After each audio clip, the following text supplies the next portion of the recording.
Welcome back to You Can Do It. Today we're talking chainsaws. This is actually an MS200T, but it doesn't really matter what chainsaw you've got. What we're talking about here, so yeah, this is a common problem with all chainsaws. At some point you'll have it where suddenly, even on tick over, chain will be still going round. Now the story with this one was, I was using it, I've been using it for about 4 hours, logging. Suddenly, what happens, interestingly, your tick over will go all funny. And you'll be thinking, what on earth's going on here? Tick over goes really bad. It's like it's going to stall every time it goes down to tick over. And at first you can't quite work out what's going on. So what everybody normally does is they adjust the tick over and get the tick up and running better. So now the saw's ticking over okay, but you'll find that this is now spinning all the time. This is constantly spinning, which is really, really dangerous. But really, as soon as you take the thing off that should stop for safety and everything. So this video, I know I've got a very, very good idea. Well, I know what the problem is, but I'll show you how we solve that problem. So just to let you know, what normally happens is your tick over will suddenly go funny. It will go like it's about to stall. So what most people normally do is just turn up the tick over. And as a result of that, this is always spinning around and doesn't actually stop. And you use it for a while, but it's dangerous, yeah? So the best thing to do is to sort this out, okay? It's a fairly easy fix. So let's get to it. So on this MS200T, it's just a case of me undoing that nut here, and we'll take off this side cover, okay? Okay, on these little 200s, that's that, and you just take the side cover off. Yep, side cover comes off. All right, so let's get this up here. So if we actually have a look up here, and straight away, I can see that the problem's right. So what's actually happened, you can see immediately, spring, no spring there. So basically a spring's broken. Okay, so what actually happens is this is spinning around at tick over, and normally those springs are holding it in tight, so these weights aren't coming out and gripping which means that the chain is not moving around. Okay, but if one of those springs is broken, that means that at tick over because there's no spring there, that can fly out and it grabs that, and then it starts spinning the chain. So the reason that your tick over drops and it's almost about to stall is because this is now at tick over, rather than just ticking over itself, it's having to actually turn the chain. And it can't do that, so it's almost about to stall. So you go and turn it there to give it more gas, which actually just only makes the problem even worse.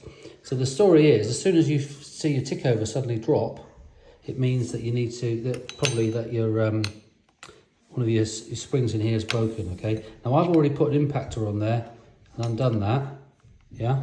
So that comes off. This is a left-hand thread, so I'll put an impact on there to take that off. And I'll pick that up, look. As you can see, one of the springs is broken. So what we need to do then, this is all right. Just check that out, look, it's got a bit of oil around it. So what I'm going to do is clean that up, and then we need to basically replace the spring. So I've got a new packet of springs in my toolbox, and I'm going to go and get that, and I will be back. So look, these are the 3 new springs I've got. Look, they're slightly different thickness, only minutely, to these ones. So just to be safe, what I'm going to do is I'm going to put all 3 of them, take these out and keep them as spares or whatever, and then I can change them. So you know that the springs are all the same all the way around, so you're not getting anything lopsided. So we'll see how that goes. So anyway, I'm going to let me just change these springs. So we just need to get a pair of pliers, change all those springs out, put them back in again, and then we'll assemble it, and then we'll go outside. And of course, when we go outside and start it up, of course, the tick over will probably be way too high. So we need to adjust that back and check it's all working. So your springs might be in there, looking all right, but it's not until you get them off that you can see.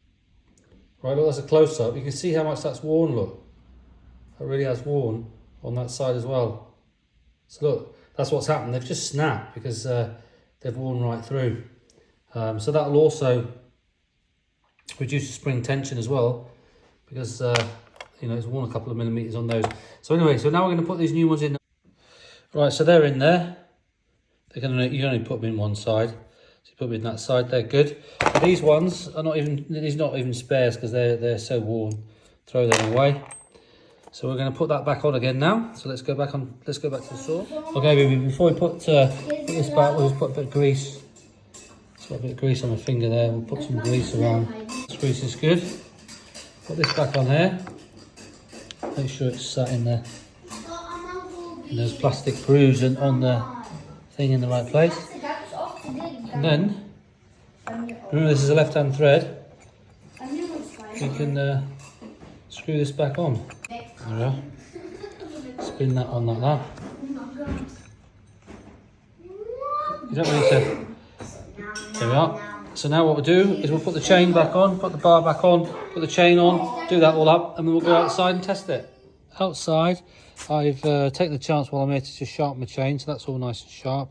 That's done. It's a Sunday. I can't start it up here on a Sunday. You're not allowed to. Okay, let's wait till tomorrow. So I'll see you now. Okay, we're outside Monday. I can make some noise.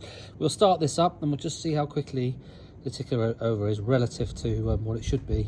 Now, hopefully the chain should not go around at all. So let's see.